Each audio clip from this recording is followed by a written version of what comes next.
Hello, good morning. Ako dahil dire sa Korea. Ito ang ano ko. Ito ang iisipin ko na lang, ito ang lato. Wala kaming lato sa Korea. Yan. Ako nangangasim ako pagka ito. Lagyan ko lang ng tuyo, suka, tapos kunting chili powder or kung mayroong kutsidang yung pula nila nga soybean paste. Yung kutsidang tawag nila doon. Nangangasim ako nito. Ang sarap.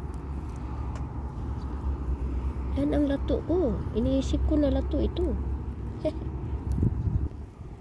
Ang sarap ng kain ko kahit wala ng ibang ulam. Ito lang. Lalo na pag gutom ako. Nako. Suka lang, tuyo. Kunting yung pula nila na parang ketchup nila. O kaya ketchup. Kung mayroong ketchup. Pero ayaw ko ketchup. Suka lang ang tuyo. Okay na nga eh. Anyong